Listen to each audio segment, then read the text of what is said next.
Amis de Morpheus Etica, bonsoir et bienvenue dans cette nouvelle émission L'enfant, un business pas comme les autres. Alors ce soir, j'ai une invitée qui s'appelle Fabiola. Bonjour Fabiola. Bonjour. Alors, on a même droit de dire bonsoir parce qu'il est quand Bonsoir même tout le 20 monde. heures. Alors Fabiola, tu es mon invitée ce soir parce que tu as une histoire à nous raconter sur ta vie et sur tes enfants. La première des choses que tu vas faire, tu vas nous dire dans quelle région tu es, dans quel département. Et puis après, je te laisse la parole pour nous raconter ce que tu subis, ce qu'on te fait. Vas-y Fabiola, tu as la parole. Ok, bonsoir tout le monde. J'habite à Amiens, dans le département de la Somme, en région Hauts-de-France, depuis 2014. Donc, voilà. Bon, donc ça, c'est le premier point. D'accord? D'accord. Maintenant, tu vas nous expliquer, tu vas nous donner, d'accord, le schéma de ce qui t'est arrivé pour l'enlèvement de tes enfants, pour le placement de tes enfants. D'accord? D'accord. Et tu vas surtout nous dire, pour que les gens comprennent, l'âge qu'ont tes enfants, avec le prénom et l'âge. D'accord? D'accord. On se situe. Et puis, au fur et à mesure, j'essaierai de te poser des questions un petit peu complémentaires, mais c'est surtout toi qui as la parole. Vas-y. Ok. Je suis originaire de la Guyane. J'ai quitté la Guyane en juillet 2014. Je me suis installée en métropole. Et je suis arrivée, mes enfants, ils sont rentrés un mois après moi, au mois d'août. Et quand ils sont arrivés au mois d'août, moi, j'ai fait le nécessaire. Je les ai inscrits à l'école. Et au mois de septembre, je les ai déposés, accompagnés à l'école.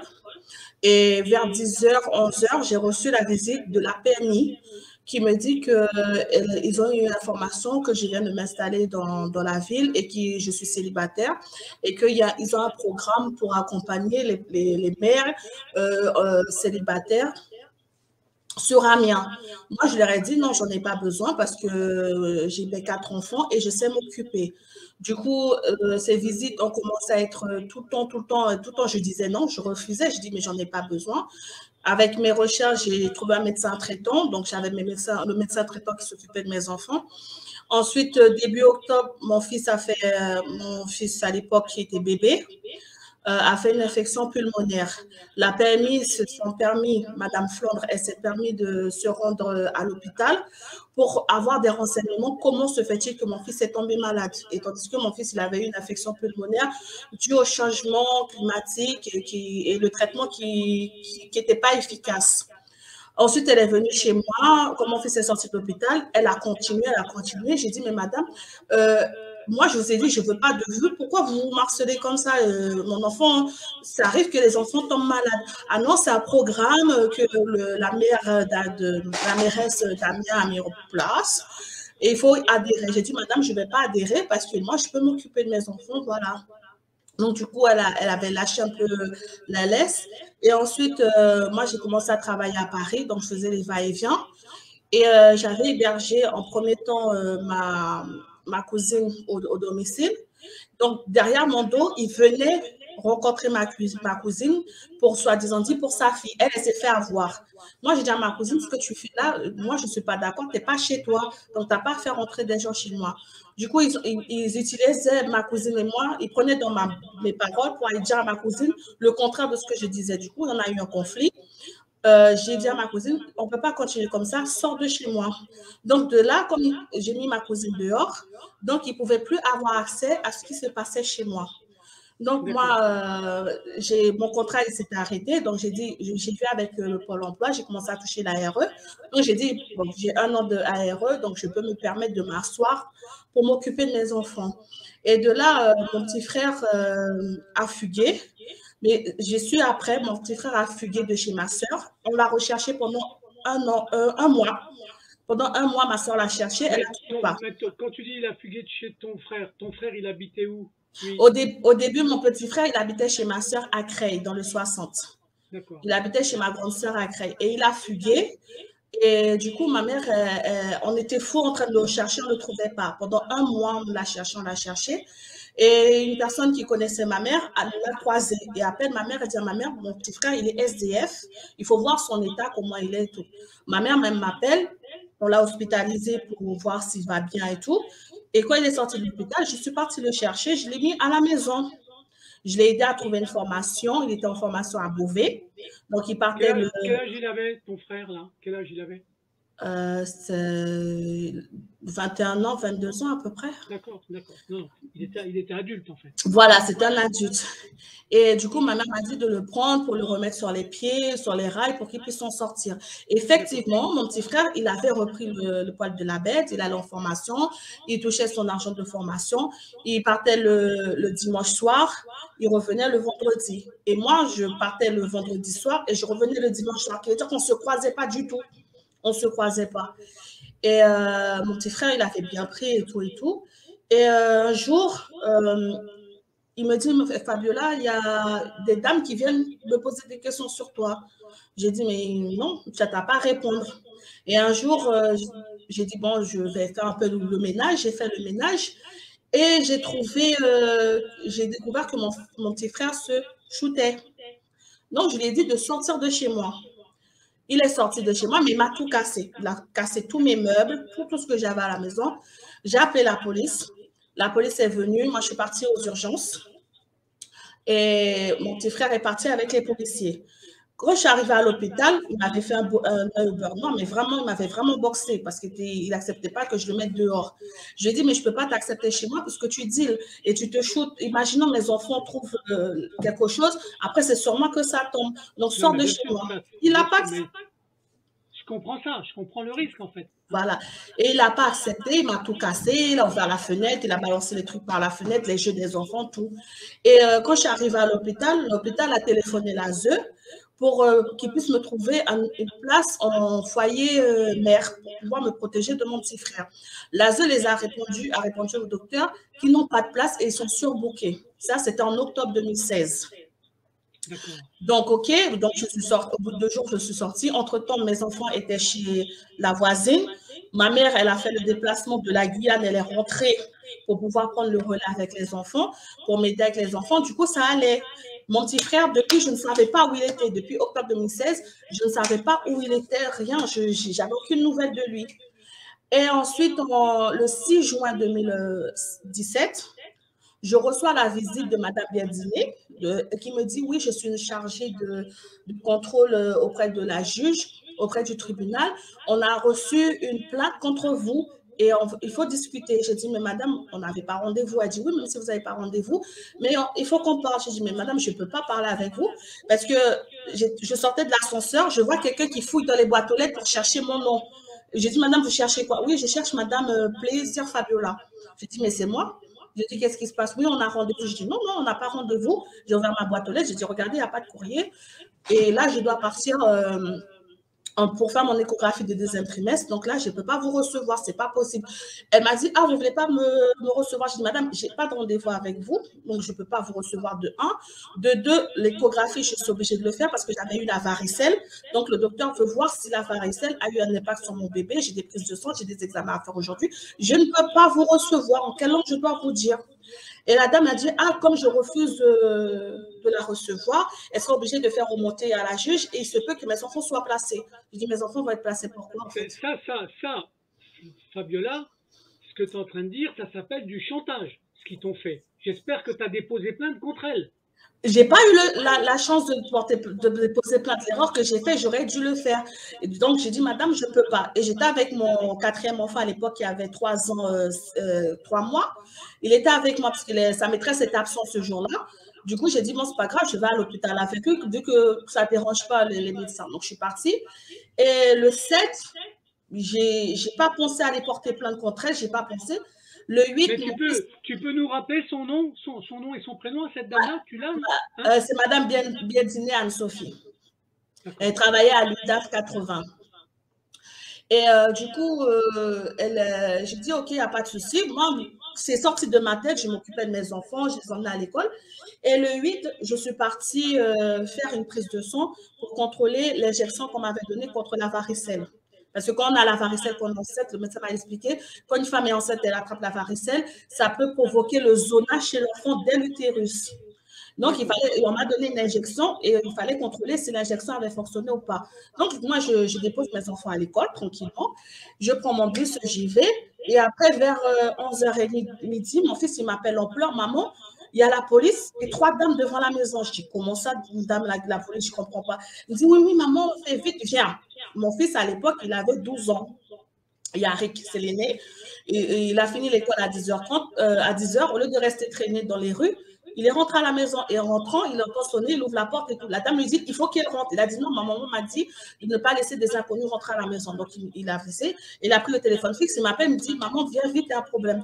À peine que j'arrive, ils ont saisi mon fils qui avait 3 ans, 3 mois à l'époque. Il y avait la police qui m'a environné, des polices femmes. Les polices hommes étaient devant les femmes de l'ASE et les dames de l'ASE étaient derrière. C'était au nombre de 3. Et je leur dis, mais c'est quoi le problème? Qu'est-ce qui se passe? Ah oui, madame, il y a eu un rapport qui a été fait contre vous. J'ai dit un rapport, pourquoi? J'ai fait quoi? J'ai tué qui? Elle me dit, si, il faut absolument. Et moi, sur le coup, je n'ai pas compris.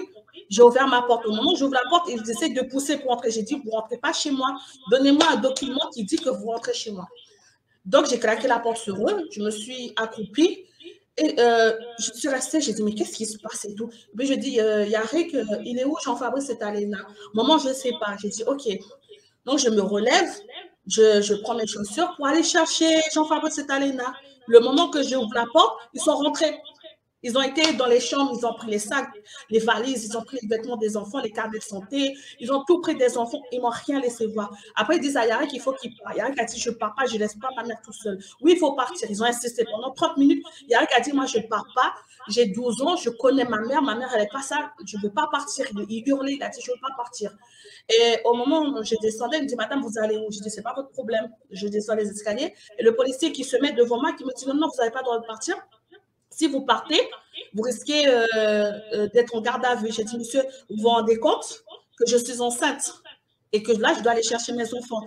Madame, ça ne se voit pas que je suis enceinte. Du coup, j'ai soulevé mon t-shirt. J'ai dit, ça, c'est le ventre d'une femme enceinte. Laissez-moi aller chercher mes enfants. Ils m'ont dit, non, vous n'avez pas le droit d'aller chercher vos enfants parce que vos enfants, maintenant, sont confiés à l'ASE. J'ai dit, enquête, donnez-moi le papier. Ils ne veulent pas me donner des papiers. Du coup, ils m'ont fait remonter chez moi. Je remonte chez moi, je hurle, je dis, s'il vous plaît, j'ai besoin de mes enfants. Donc, je prends le téléphone, j'appelle l'école. La directrice ne répond pas. J'appelle ma cousine, une autre cousine à moi. Je dis à ma cousine, va à l'école, regardez si mes enfants sont là. Le temps qu'elle arrive, ils ont récupéré Talena, qui est mon 3e enfant, et Jean-Fabrice, qui est mon 2e enfant, à l'école primaire devant tout le monde. Vous voyez le traumatisme qu'ils ont subi? Ils les ont récupérés. Ce qui est incroyable, c'est les services sociaux, comment ils pratiquent. Voilà. Et quand je vois que la police elle cautionne ce genre de système, franchement, c'est une honte. Ça, c'est la France du pays des droits de l'homme, Fabiola. D'accord? La France, le pays des droits de l'homme. D'accord? Ça. Ils ne font que d'enlever des enfants. Alors, en plus, je pense que ils t'ont pris pour une Africaine plutôt qu'une Française de Guyane. C'est ça. Hein? J'arrive. Ils savent enlever les enfants à la communauté noire. Hein, je te le dis tout de suite, parce que je fais des émissions. Tu as dû déjà voir que j'ai donné la parole à des mamans africaines. Tu as vu ça? Oui. Gabonaises, et ainsi de suite. Mais toi, tu es de couleur noire, je suis sûr qu'ils ont pensé que tu étais africaine. J'en suis sûr. C'est hein? Alors que la Guyane fait partie des territoires français d'outre-mer. Voilà. Hein? Donc voilà. Mais à chaque fois, ils font ça. Mais tu as subi ce que subissent plein de mamans. C'est-à-dire la construction du mensonge des services sociaux. D'accord? Voilà. Donc, je comprends l'épisode. Alors, là, pour l'instant, l'âge de tes enfants, l'âge, c'était les prénoms et l'âge. À l'époque, Yarik, il avait 12 ans. Jean-Fabrice, il avait 10 ans. Talena, il avait 8 ans.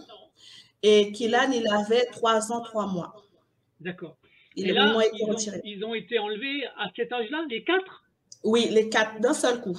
Et séparés. Talena, elle a été. Donc, ils ont été dans une famille d'accueil, sauf Yarik.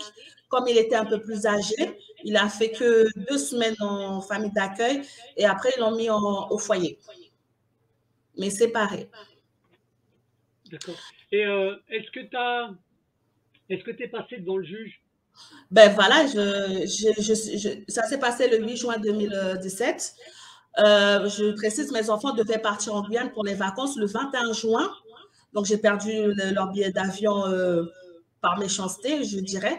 Et du coup, je n'ai pas vu mes enfants. Je suis passée au tribunal le 24 ou 25 juin. Et quand j'arrive, mes enfants… 2017. 2017. C'est-à-dire presque 15 jours après, j'ai revu mes enfants. Et 2-3 jours avant l'audience, l'assistante sociale m'appelle. Elle me dit, oui, vous n'avez pas le droit de voir vos enfants, mais ne vous inquiétez pas, vos enfants vont bien. Je dis, madame, moi, je ne veux pas savoir vos délires. Moi, j'ai besoin de mes enfants et j'ai besoin de savoir la raison du placement des enfants. Ah, madame, il faut voir ça avec la juge. Et comme j'étais à Paris, à Gare du Nord, au moment où je parlais avec elle, le contact s'est coupé. Elle est partie dire à la juge que je l'ai insultée, que tout et tout et tout. Donc, on m'a bloqué. Quand je suis arrivée au tribunal, j'ai vu mes enfants, je voulais les serrer dans mes bras. Ils m'ont dit, madame, aucun contact avec vos enfants. Malgré ça, j'ai dit, je m'en tape de ce que vous dites. J'ai pris mes enfants comme ça et j'étais en pleurs. En plus, j'étais enceinte. Donc, je reviens pour le 8 juin 2021. Ils m'ont pris les enfants. Ils sont partis, carnet de santé, tout, ils sont partis. Ils m'ont encerclé. Et après, ils ont appelé la juge, disant à la juge que j'avais pris un couteau pour me poignarder avec le bébé à l'intérieur du ventre et je suis en crise, l'état de l'appartement est désastreux. Donc, il demande à ce que je sois hospitalisée. Moi, j'étais entourée des policiers, je regarde Madame Biadjine, je dis, mais pourquoi vous aimez mentir comme ça? Je dis, mais pourquoi vous mentez? J'ai dit, quel couteau? J'ai dit, quel couteau? Je commence à crier, j'ai dit, quel couteau? De quoi vous parlez? Et du coup, j'ai vu des infirmiers arriver, ils ont appelé l'ambulance. L'ambulance me dit, madame, comme vous êtes enceinte de combien de mois? Je dis, je suis enceinte de 6 mois. Il me dit, ok, vous êtes enceinte, on va vous emmener à l'hôpital pour voir si tout va bien. Donc, j'ai dit, non, moi, je vais nulle part. Elle dit, madame, vous n'avez pas le choix, il faut nous suivre. Donc, du coup, j'étais obligée de monter dans l'ambulance et je suis partie. Quand je suis arrivée à l'hôpital, le docteur régulateur m'a regardé. Il ne m'a même pas consulté. Il a dit, moi, je n'en veux pas. Arrêtez votre stupidité. Ramenez la dame chez elle. Je me rappelle très bien, il a dit ça. Il a dit non, l'infirmier était là. Après, quand je tournais ma tête, j'ai vu la chef de service de l'UDAF qui était là. Elle s'est présentée avec sa carte. Elle dit oui, il faut absolument la consulter parce que madame, elle a fait une crise. Et le docteur, elle a dit non, moi, je ne veux pas d'elle. Donc, ramenez-la chez elle. Et du coup, au lieu de me ramener chez moi, ce qu'ils ont fait, ils m'ont emmené en psychiatrie.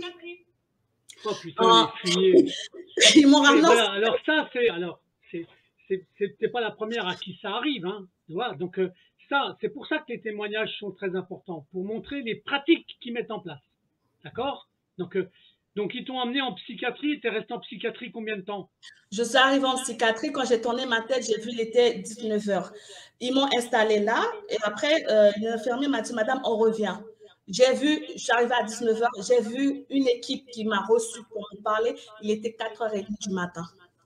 Donc, entre 19h et 4h30, j'étais dans la salle d'attente. Donc, il y avait la télévision. Personne n'est venu me parler pour me dire qu'est-ce qui se passe, qu'est-ce que je fais là, pour prendre ma tension, pour savoir si le bébé va bien, si j'ai pris mes médicaments, rien. Jusqu'à 4h du matin, rien. Et à 4h du matin, il y a une équipe qui vient et qui me pose des questions et tout et tout. Et puis, le docteur qui était d'astreinte ce jour-là, elle me regarde et dit, mais madame, nous, on vous a observé. Même s'il y avait une urgence, on vous a observé, vous n'avez rien. Je vais voir ce que je peux faire. J'ai dit, madame, sortez-moi de là. Parce que là, je suis une aide médico-psychologique.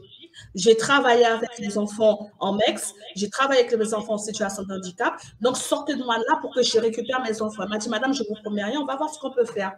Et vers 5h30 du matin, qui est déjà pratiquement 1 heure après, elle vient me dire, j'ai pu voir avec mon chef, vous sortez. J'ai dit, ah, ok, madame. Donc, on vous appelle le taxi, il viendra vous chercher. Le taxi est venu vers 6h. Il m'a ramené chez moi. Quand il m'a ramené, j'ai attendu l'heure, je n'ai même pas dormi, j'étais comme ça avec le portable. J'appelais ma mère, j'appelais tout le monde pour savoir si eux, ils avaient des nouvelles de mes enfants. Et à 8h30, 9h, je suis partie au commissariat de police.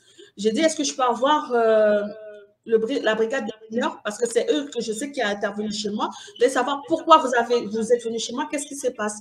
Et j'ai rencontré le brigadier chef Ligné. Il me regarde, il me dit, madame, venez dans le bureau. Et puis il me dit, madame, nous-mêmes, on n'a pas compris, on nous a juste dit qu'ils ont besoin de renfort parce que vous êtes une personne violente. J'ai dit, moi, je suis une personne violente. Oui, vous êtes une personne violente et que vous battez vos enfants, vous êtes maltraité vos enfants et que vous cautionnez des choses qu'il ne faut pas cautionner. J'ai dit, mais de quoi il raconte? Il me dit, bon, je ne peux pas vous dire plus. Prenez le nom il m'a donné le nom d'une dame, il m'a dit, partez au tribunal et demandez à ce qu'on vous fasse rencontrer l'antenne comment on appelle ça, les gens victimes de violences et elle va vous expliquer les procédures qu'il faut faire pour que vous récupérez vos enfants. Voilà. J'ai dit, d'accord, je suis partie au tribunal. Ils m'ont fait descendre dans un sous-sol. Je suis arrivée, il y avait plein de dames qui étaient là, qui étaient en train de rigoler. On aurait dit que j'étais une bête de foire. J'ai dit, excusez-moi, voilà, il y a M. Ligné qui m'a envoyé. Je peux savoir qu'est-ce qui se passe? Pourquoi on m'a placé mes enfants? Ah, madame, vous savez très bien. J'ai dit, mais madame, si je savais, je ne serais pas devant vous.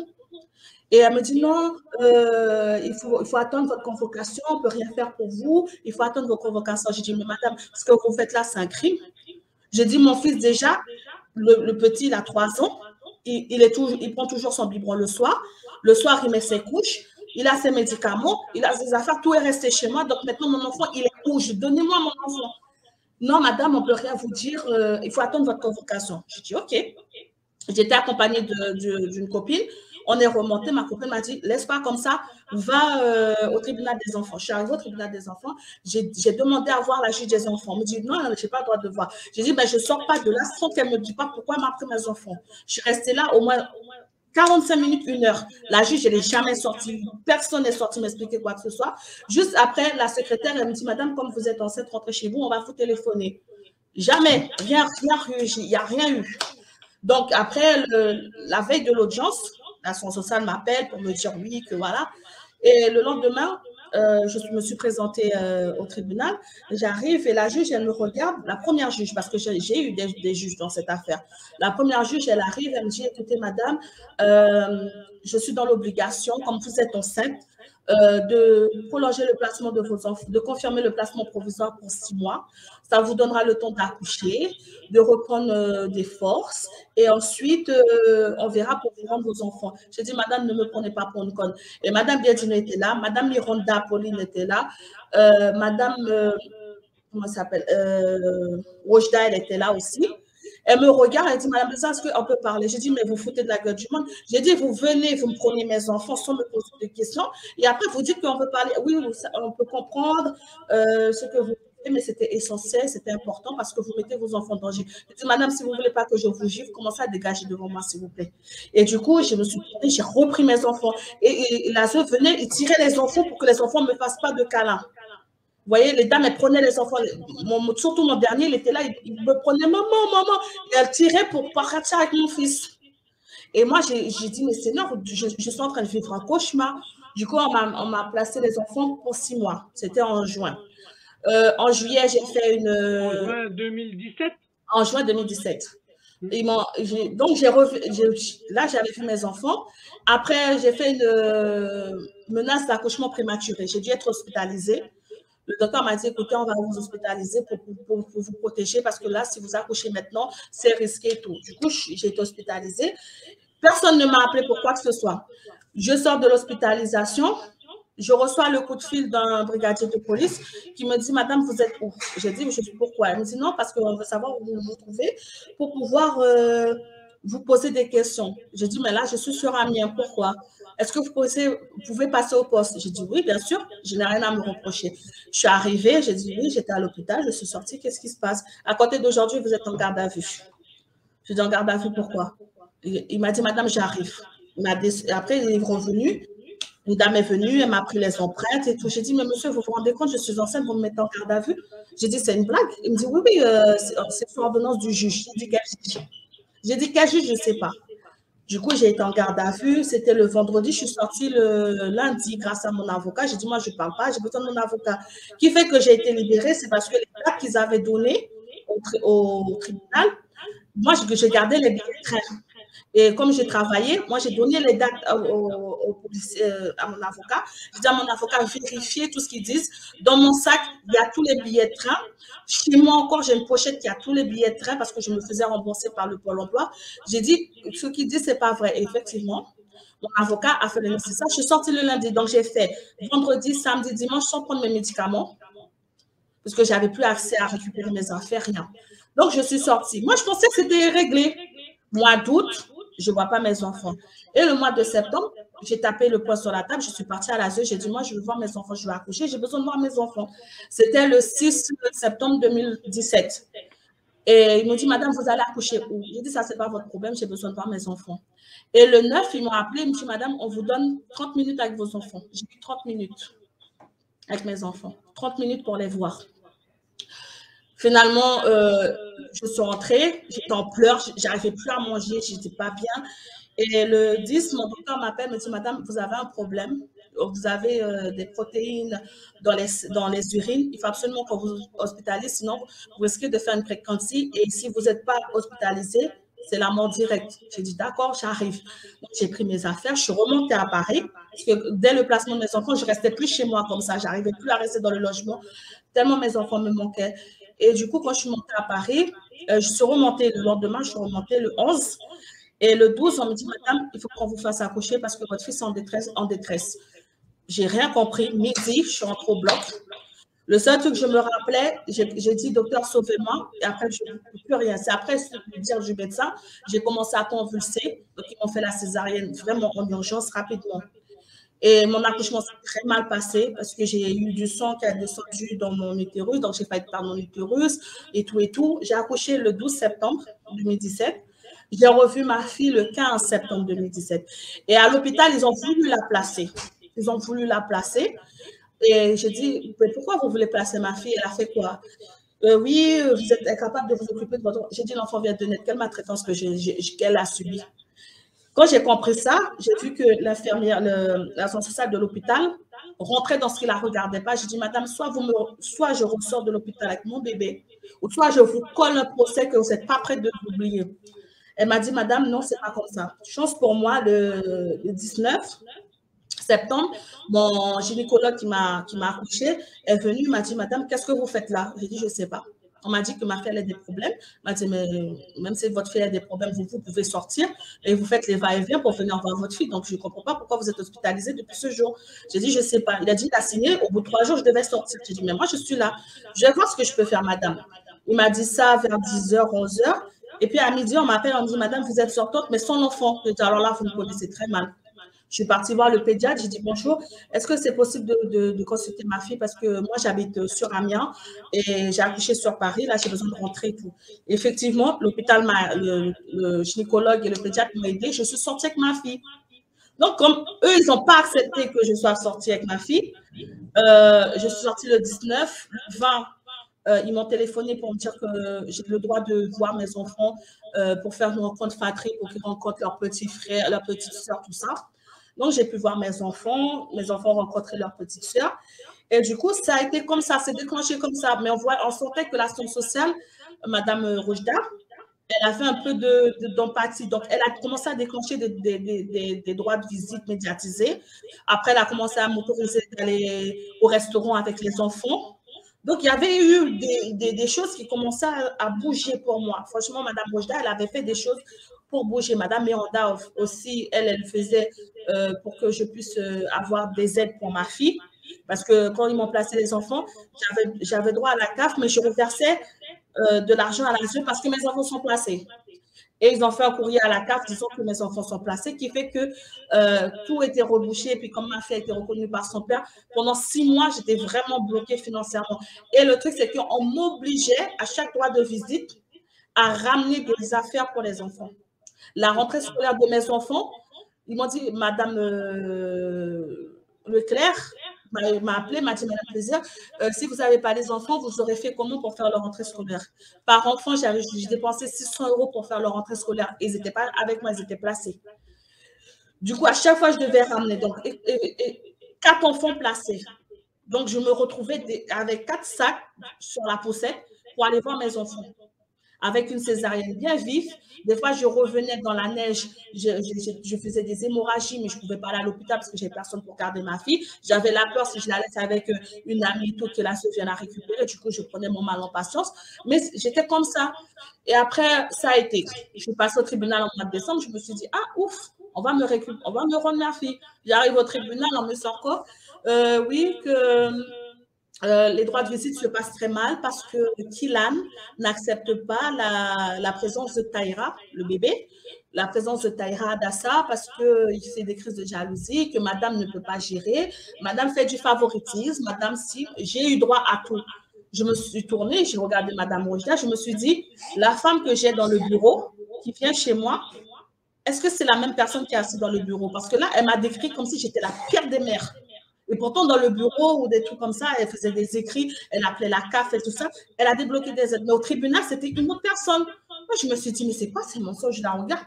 L'éducateur de mon fils aussi, du foyer de mon fils, il regarde. Il dit, mais c'est bizarre, pas... je ne comprends pas.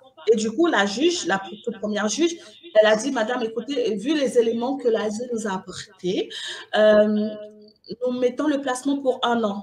Je me suis écroulée. J'ai dit, madame, écoutez, prenez un couteau, poignardez-moi, prenez tout ce que vous voulez, finissez avec moi, mais rendez-moi mes enfants.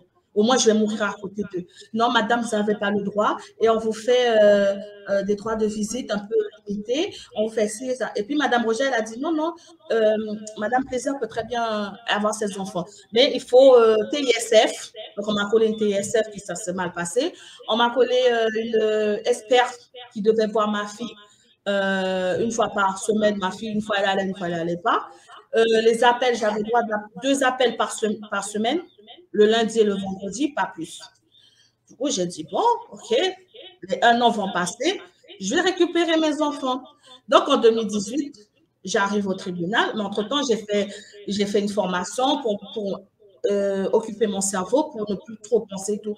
J'arrive en 2018, je dis, bon, je vais récupérer mes enfants parce que tout se passe bien dans le dossier. J'arrive au tribunal, on m'a sorti quoi? Que je préfère Yarik et Jean-Fabrice aux dépens des 3 petits. Oui, madame fréquente un homme. Et cet homme, nous sommes renseignés sur cet homme. Il a fait de la prison, c'est un délinquant, tout. Donc, nous, on demande le placement pour 1 an encore. J'ai dit, mais de quel vous parlez? J'ai dit, si vous parlez du père de Taïra Adassa, c'est tout à fait normal qu'il vienne à la maison voir sa fille. Après, j'ai un autre petit frère que j'ai qui vient. Je dis, parce que j'ai des enfants placés, tout ce qui est homme là, je ne dois pas fréquenter. Non, madame, il faut faire un choix. J'ai dit, quel choix? J'ai dit, mais madame, on ne peut pas isoler une personne comme ça. Donc, la juge, elle a confirmé. Elle a fait la main levée de placement pour Yarik, l'aîné, mais elle a gardé les 3 autres. Et elle m'a mis l'AMO. Donc, j'ai eu l'AMO. Je me suis dit, bon, arrivé 2019, ça va se passer. J'ai refait encore une autre formation. De la visite médiatisée, je suis passée en une journée à la maison, le samedi. Après, le samedi, c'est passé du vendredi au samedi soir. Après, c'est passé du vendredi au dimanche. Après, c'est passé du week-end, pendant les vacances, 1 vacances sur 2. Et pendant le mois de juillet, août, j'avais la première quinzaine de juillet et la dernière quinzaine de août. Et après, je les avais pour Noël. Je me suis dit, bon, les choses commencent à aller bien et tout, donc ça va aller. Et non, ça ne s'est pas allé. Arrivé en 2019, il y a eu un remaniement de juges et de référents ASE. Le référent ASE est arrivé sur le dossier en septembre 2019. La juge est arrivée aussi en septembre 2019. Le monsieur Belguis ne s'est jamais présenté à moi, donc je n'étais pas au courant. J'arrive au tribunal. Mon avocat n'avait pas accès au dossier, on lui avait refusé l'accès. Juste la veille de l'audience, il m'a appelé, il m'a dit, Mme Plaisir, je suis au tribunal. Vous êtes sûr que vous avez l'audience demain? J'ai dit oui, je vous ai donné la convocation, j'ai bien le rendez-vous. Rien, on arrive. Je vois un monsieur qui parle avec ma fille. J'ai dit, non, c'est qui? Oh, maman, je ne sais pas. Après, c'est levé, elle est partie aux toilettes.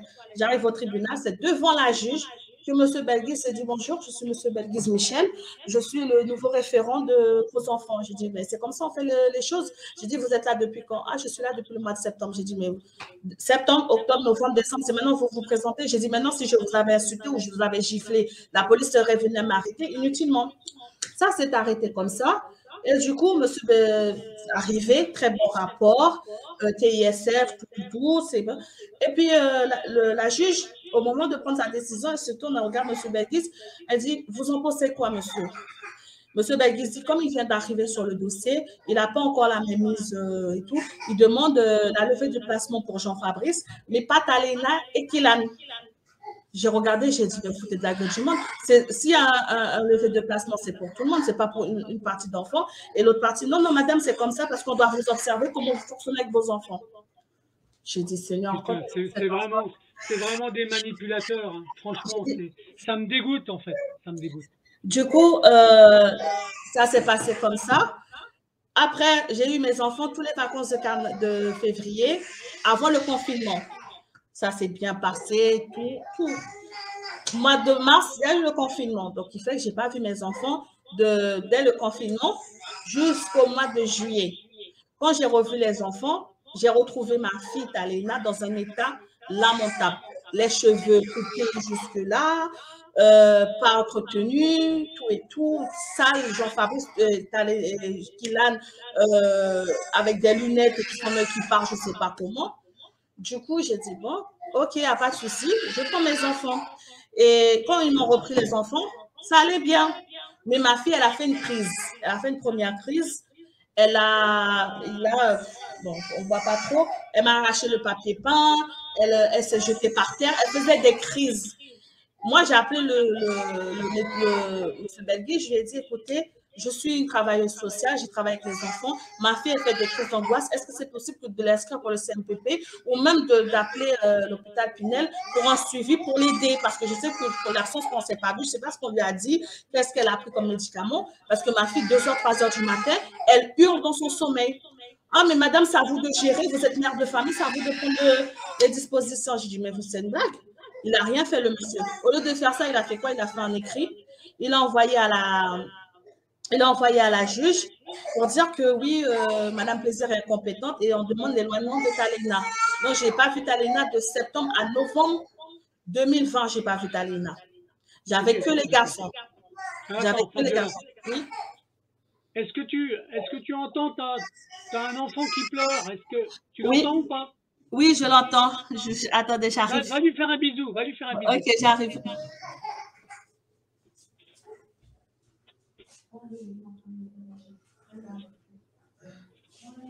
On l'entend pleurer dans la salle.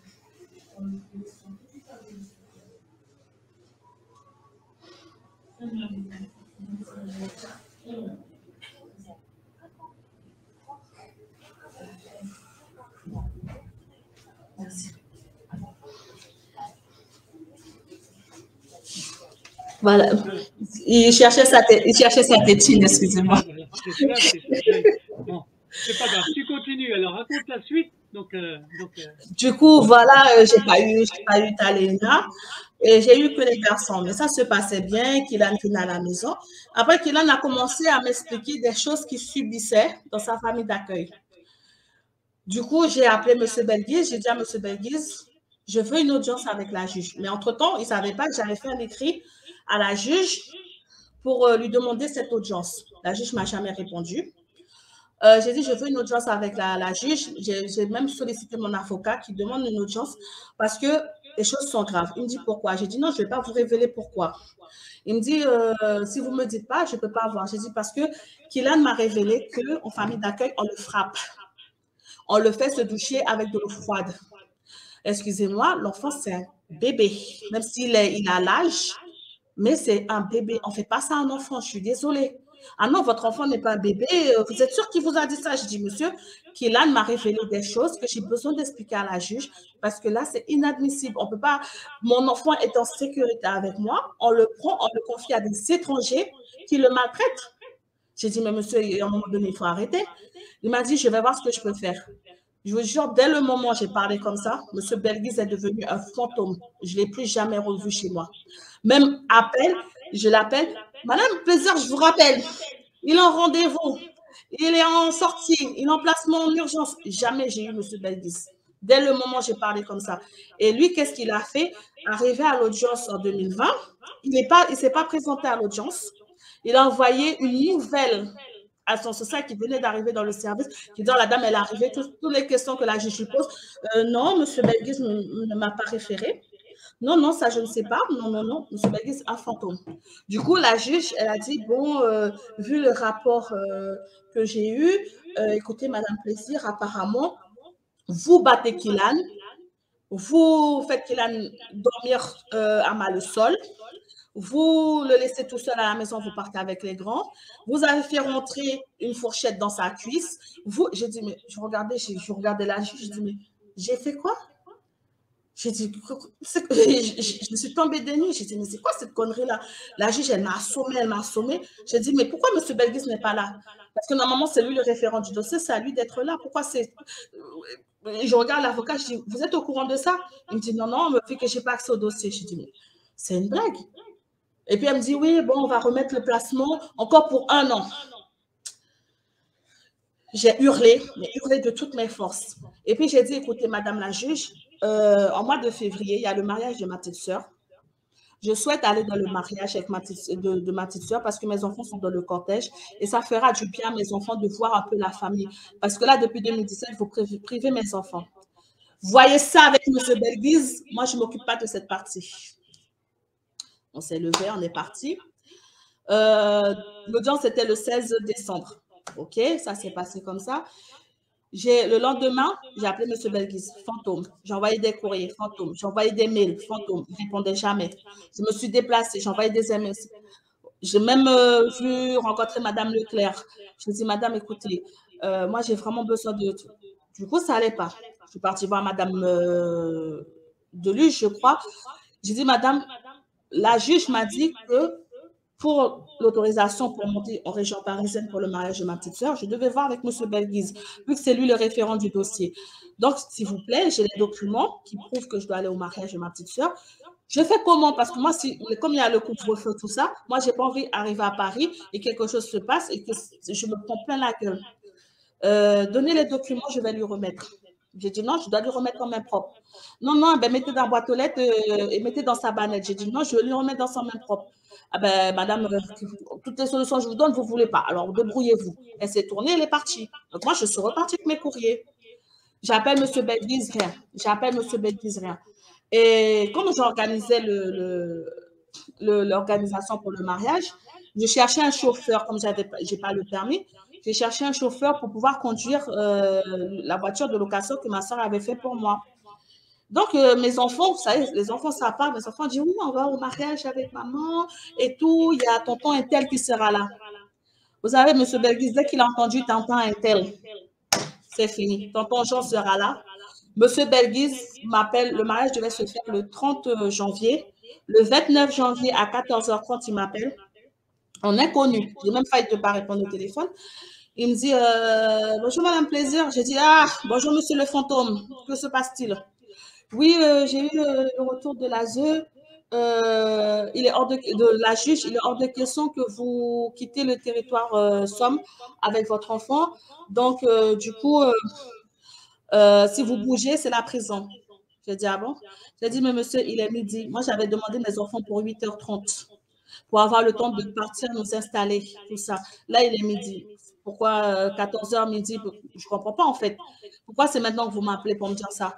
Ah, madame, vous le prenez trop mal. J'ai dit, non, je ne le prends pas mal. Il a raccroché le téléphone. Normalement, en couvre-feu, 18h, les enfants étaient censés être à la maison. Ils m'ont ramené les enfants à 21h. Quand ils m'ont ramené les enfants, j'ai dit, bon, plus de mariage, plus rien, bon. J'appelle ma soeur, je dis à ma soeur, je suis désolée, essaye de trouver d'autres petits-enfants pour le cortège parce que moi, je ne pourrais pas être là. Et en plus, j'étais la dame de compagnie de ma petite soeur, donc j'ai dit, nounou, franchement, je suis désolée, je ne peux pas venir. Prends quelqu'un d'autre. Parce que le couvre-feu, c'était vendredi 21h ou lundi 8h du matin. J'ai dit là, ce week-end, je ne peux pas bouger parce que je n'ai pas d'autorisation, donc je ne pourrais pas venir. Elle m'a dit, ok, il n'y a pas de souci. Ma petite soeur, elle a pleuré parce qu'elle a dit, oui, quand même, j'ai pratiquement élevé ma petite soeur, vous voyez. Donc, elle l'a mal pris. Et j'ai dit, non, mais je n'ai pas le choix. J'ai dit, si je pars avec les enfants, ce sera considéré comme un kidnapping. Donc, je ne peux pas. Et en plus, là, à cette heure-ci, là, je ne peux pas. Le couvre-feu se lève le lundi, 8h. Donc là, si je pars, je suis dans la merde totale. Elle me dit, OK, il n'y a pas de souci. Donc, on est resté. On a suivi le mariage, merci WhatsApp. On a suivi le mariage via WhatsApp. Et mes enfants, ils l'ont très mal pris. Ma fille, elle a passé tout le week-end à pleurer un petit moment, c'est pas juste et tout. Et la crise d'angoisse l'a repris. Donc, toute la nuit, j'ai veillé, j'ai pas dormi. Je suis là en train de la surveiller. J'ai pas de médicaments, j'ai pas de carnet de santé, j'ai rien. Je suis en train de la surveiller. Et le samedi, pour détendre un peu l'atmosphère, j'ai pris les enfants. J'ai dit, on va partir au McDo. Donc, j'ai fait l'attestation. Vous savez, à l'époque, il fallait faire une attestation sortie, je ne sais pas quoi. Je suis partie, j'ai été au McDo avec les enfants pour détendre un peu l'atmosphère, pour lâcher la pression. Et le dimanche, ma fille, tout allait bien et tout. Et elle est restée comme ça, elle a commencé à hurler. Elle a ouvert la porte, elle claquait la porte d'entrée, elle ouvrait, elle claquait. Du coup, les voisins, ils avaient marre d'entendre le bruit. Du coup, j'ai dû prendre ma fille, la caler sur moi pour la calmer. Et elle est venue, elle a frappé son frère. En frappant son frère, elle a glissé, sa tête s'est frappée sur le rebord de la table. Je la reprends, le temps que j'essaie de l'immobiliser pour la calmer. Je dis à son frère Yari, qui est né, prends le téléphone portable, je vais appeler les ambulances. Donc, j'ai appelé le 15. Je dis, excusez-moi, il y a ma fille qui est en crise, est-ce que vous pouvez intervenir? Je lui donne l'adresse et tout et tout. Le temps que j'ai fait ça, ma fille a eu le temps de se libérer de moi. Elle a ouvert la porte, elle s'est jetée des escaliers, elle a couru, elle est partie dehors. Et la famille d'accueil l'a récupérée. Moi, j'ai couru derrière elle. Donc, le SAMU m'a dit, madame, on envoie du monde pour vous. J'ai dit, d'accord, il n'y a pas de souci. Donc, j'ai couru derrière ma fille. Et le temps que je fais, la famille d'accueil a récupéré ma fille sans mon autorisation, sans me dire au revoir, madame. Donc, je me suis mis devant la voiture. J'ai dit, madame, vous ne bougez pas. J'ai dit, vous ne sortez pas parce qu'il y a les ambulances qui viennent. Oh, madame, quand est-ce que vous allez? J'ai dit, madame, fermez votre bouche. C'est ma fille, vous ne sortez pas de là. J'ai dit, si vous bougez, vous devez me passer sur le corps. Elle a reculé la voiture.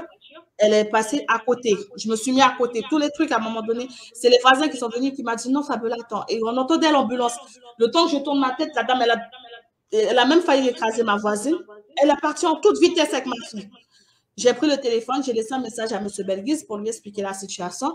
Et le SAMU me dit, mais madame, elle est où la petite? J'ai dit, la petite, elle est partie, telle voiture, telle matriculation et tout. Ils ont dit, mais madame, elle n'a pas le droit de partir comme ça avec votre fille. Demain matin, vous portez plainte. J'ai dit, OK, il n'y a pas de souci, je fais le nécessaire, j'irai porter plainte parce qu'elle n'a pas le droit de se sauver avec ma fille sans mon autorisation. Les autres, Kylan est parti et tout. Et le lundi matin, à ma grande surprise, à 9h, M. Belguis qui m'appelle, qui me dit, Madame Plaisir, quand est-ce que vous allez arrêter? J'ai dit, comment ça, quand est-ce que je vais arrêter? Oui, parce que la famille d'accueil m'a expliqué que vous avez giflé votre fille sur le parking. Elle dit, moi, j'ai giflé ma fille sur le parking. Oui, vous avez giflé votre fille sur le parking et qu'il y avait un monsieur qui était là et que votre fille a dit que le monsieur l'a tabassé pendant tout le week-end. Il a accroché le téléphone. J'ai dit, mais c'est une blague. Je le rappelle, il ne répond pas. Je rappelle, il ne répond pas. Je dis, bon, OK. D'accord, OK, il n'y a pas de souci. Hein. On me prend pour une conne. Donc, moi, je m'habille pour me rendre au commissariat de police qui est au centre-ville. Le temps que je m'habille et tout, qui je vois devant ma porte? Monsieur Belguise et 2 femmes. Ils me disent, Madame Plaisir, on a besoin de vous parler. J'ai dit, vous ne rentrez pas chez moi. Je dis, c'est pourquoi? Oui, on a une ordonnance de placement et de droit restreint. J'ai dit, mais je ne suis pas passée en jugement. J'ai dit, qu'est-ce qui se passe? Oui, votre fille a révélé des faits. J'ai dit, c'est une blague. J'ai dit, assurément, c'est une blague. J'ai dit, vous cautionnez le fait que Madame Dos Santos, Céline, embarque ma fille dans sa voiture sans mon autorisation et pourtant ma fille elle est en crise pour aller faire un écrit au juge pour dire que c'est moi. Donc, vous cautionnez cela. Donc, si elle était partie, en plus, la vitesse qu'elle est partie, si sur la route, elle avait fait un accident, ma fille, elle était morte dans l'accident, j'aurais porté plainte pour qui le truc, c'était moi, c'était qui, en fait? Madame Plaisir, je ne jouais pas sur ces mots. Écoutez, Madame Dos Santos Céline nous a dit que, j'ai dit, Madame Dos Santos Céline, elle a dit ce qu'elle a à dire. Moi, j'ai des témoins. J'ai frappé chez les voisins. J'ai dit, oh, venez, qu'est-ce qui s'est passé hier? Et ils ont dit, oui, non, la petite, elle est en crise, et tout, non. J'ai dit, vous voyez?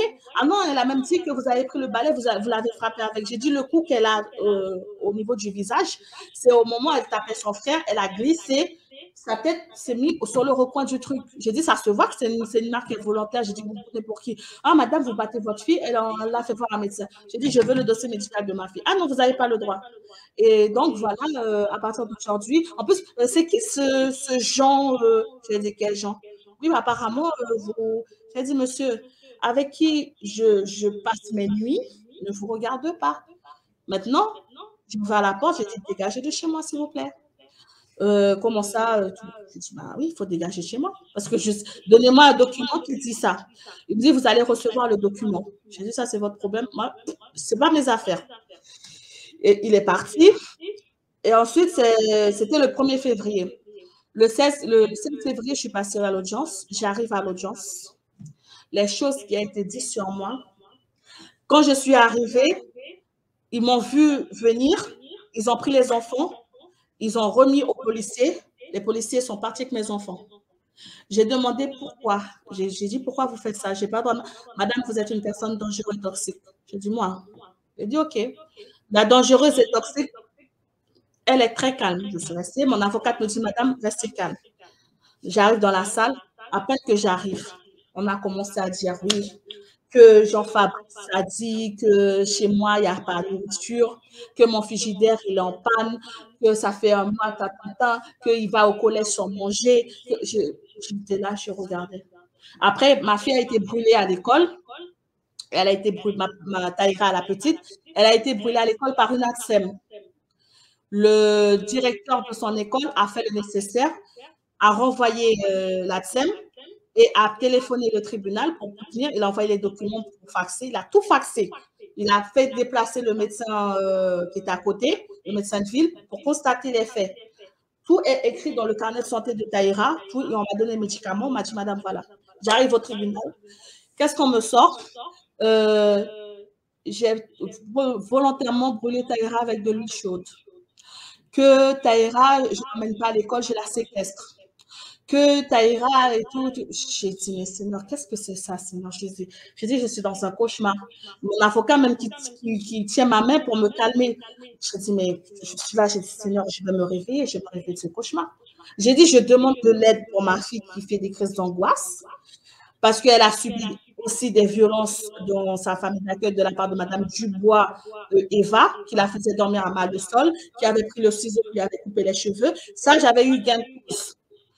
Ma fille a été retirée de cette famille. La famille a été déchue. Elle n'avait plus le droit d'exercer en tant que famille d'accueil. Donc, ma fille avait changé de famille d'accueil. Elle commençait à aller mieux. Mais là, je récupère un enfant bousillé, un enfant tout, machin. Je dis, mais Seigneur, je vais me réveiller de ce cauchemar. J'ai dit, aidez-moi, parce que là, je ne comprends pas. Et la juge qui me dit, Madame Plaisir, quand on ne veut pas d'enfant, on n'en fait pas. J'ai dit, mais Madame le juge, est-ce que moi, je vous ai demandé quelque chose? J'ai dit, vous savez dans quelles circonstances que j'ai eu mes enfants? Vous savez si c'était des enfants désirés ou pas? Ah ben, la façon que vous êtes traîné, vous n'étiez pas prêt d'avoir des enfants. J'ai dit, madame, avec tout le respect que je vous dois, ne me faites pas vous insulter, s'il vous plaît. Elle commence à dire, je suis la juge, je prends les décisions. J'ai dit, vous êtes la juge, et vous n'êtes pas ma juge. Donc, si je dois vous répondre, je vais vous répondre. Et M. Belguis qui parle comme ça, jamais il s'est levé la tête. Hein. Oui, nous avons eu le directeur de l'école qui nous a prévenu que Taïra, elle est tout le temps absente. J'ai dit, mais si Taïra était tout le temps absente, connaissant Amiens, comment les directeurs d'école sont, tu déposes ton enfant à 8h30.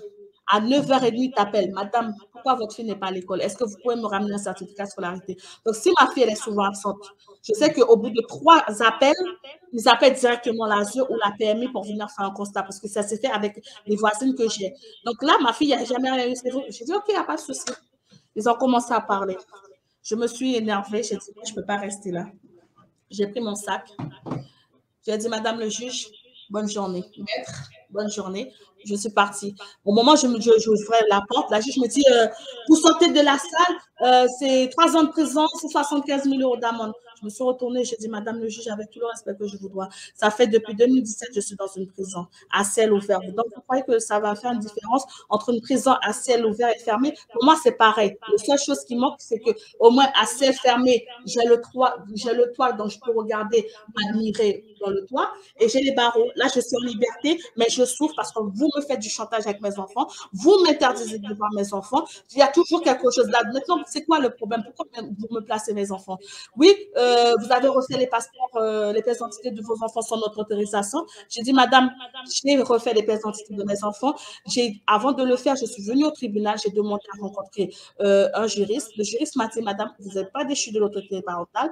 Dès que vous avez vos enfants, vous pouvez refaire leur papier. Donc, c'est vrai, je n'ai pas eu une autorisation écrite, Mais je l'ai fait. Donc, si vous n'êtes pas content, ça, c'est votre problème. Ah oui, vous voulez fuguer avec vos enfants.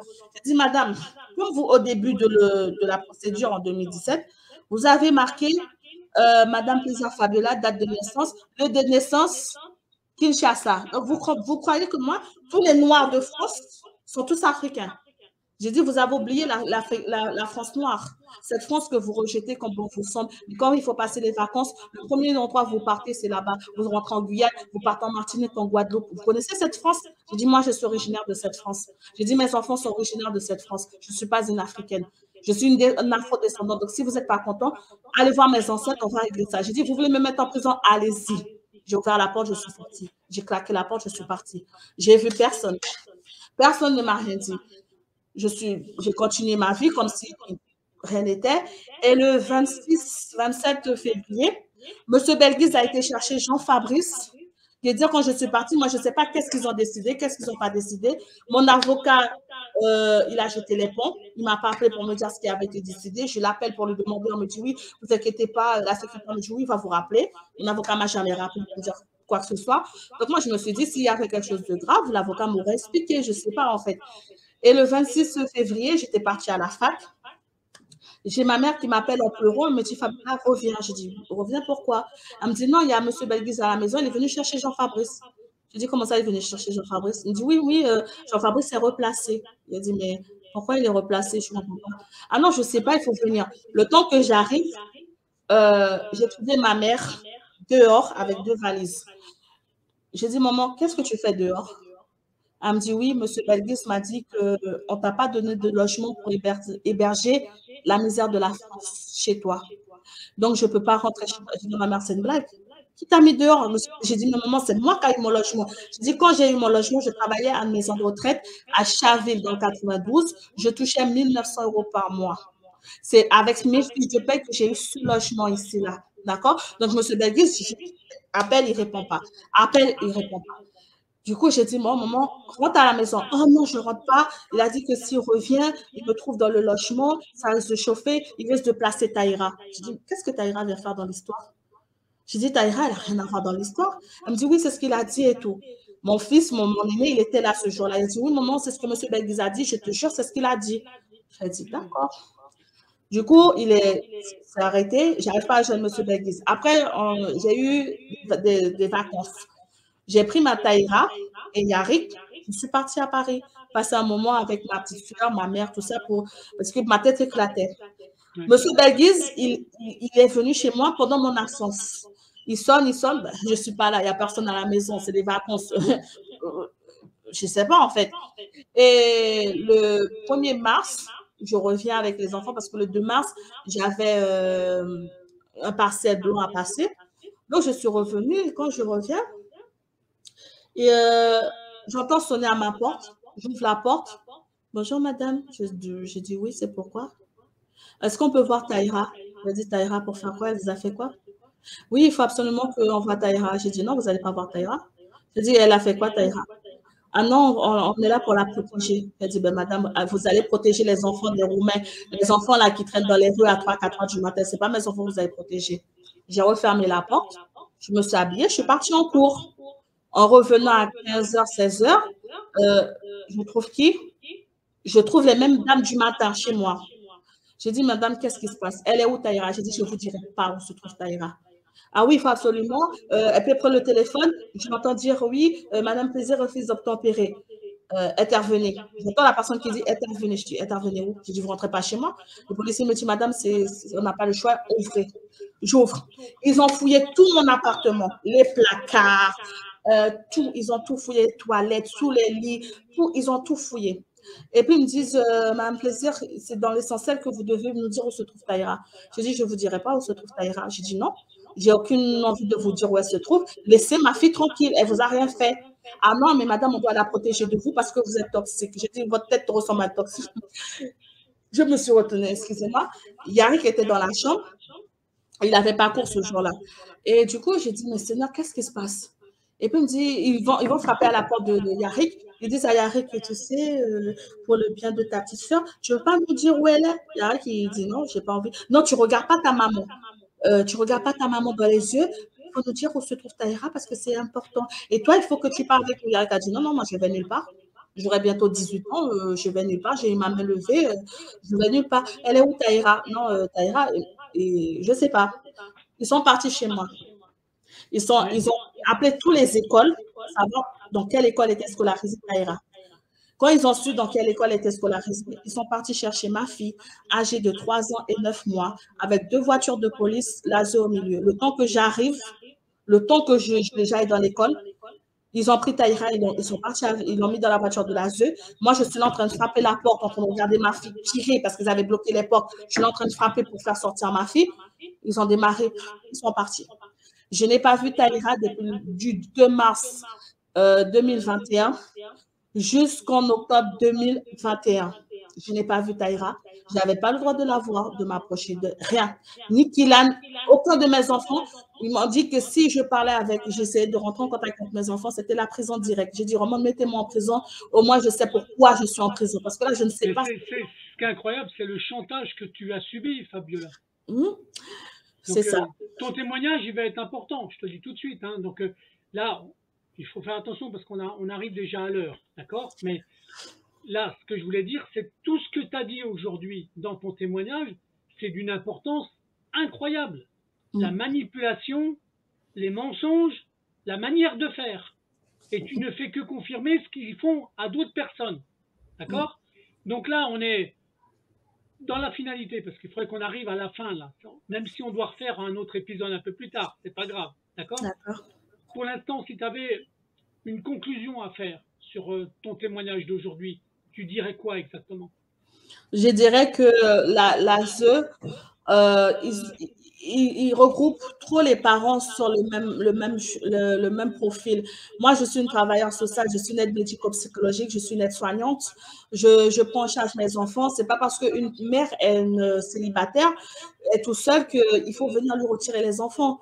Et le premier placement de mes enfants, ce que j'ai oublié de préciser, le premier placement de mes enfants a été motivé. Pourquoi? Parce que mon petit frère, pour se venger du fait que je l'ai expulsé de chez moi, tout ça, est parti se rendre au commissariat de police pour dénoncer des faits disant qu'il avait abusé de ma fille avec mon consentement.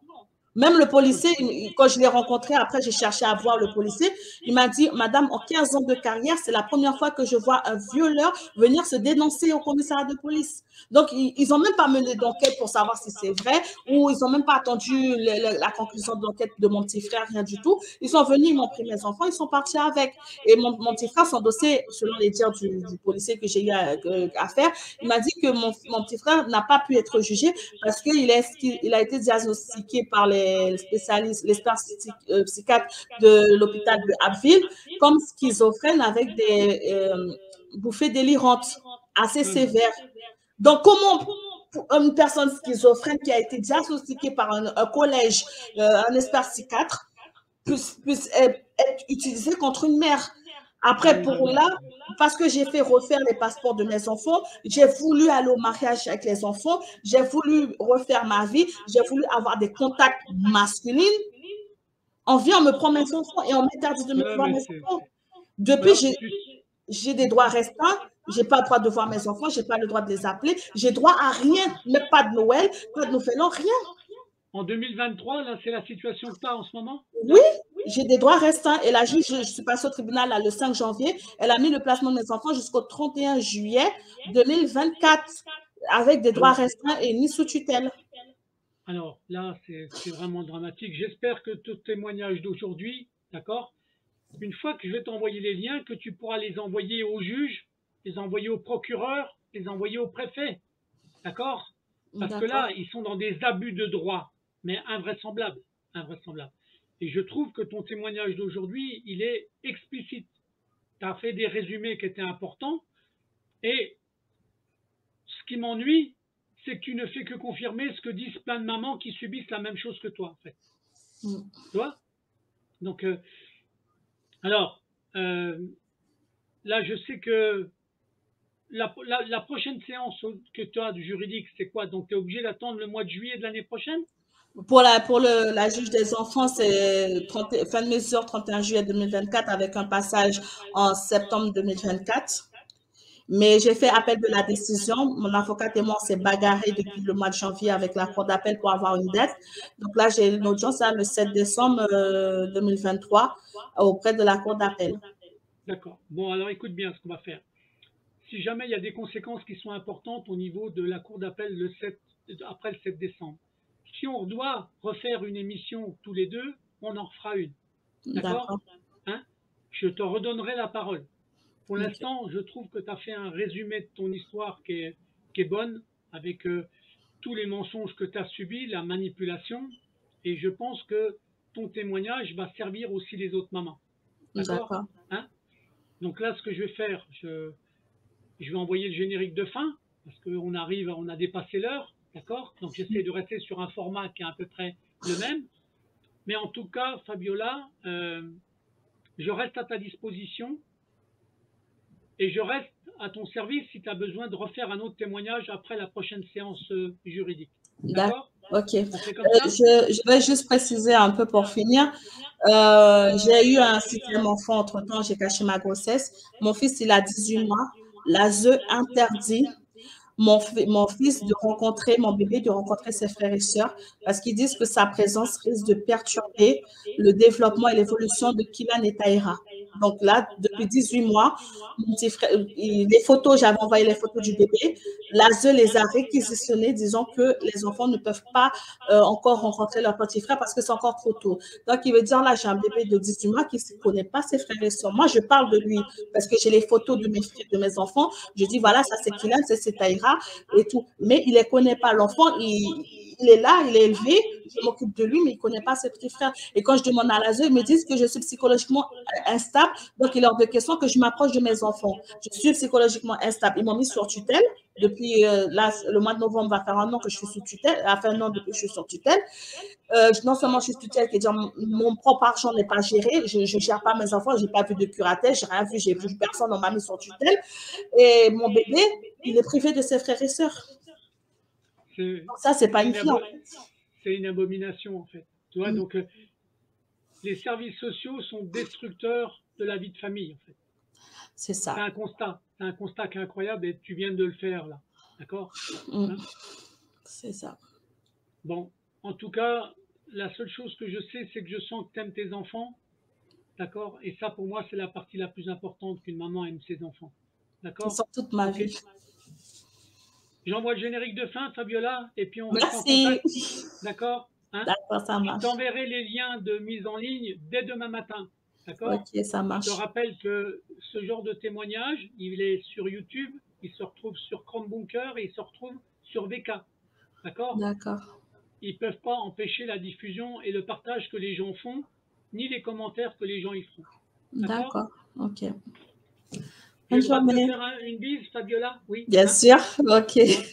Allez, j'envoie le générique de fin. Merci. Au revoir. À très bientôt. Merci pour ton témoignage. Merci. Au revoir.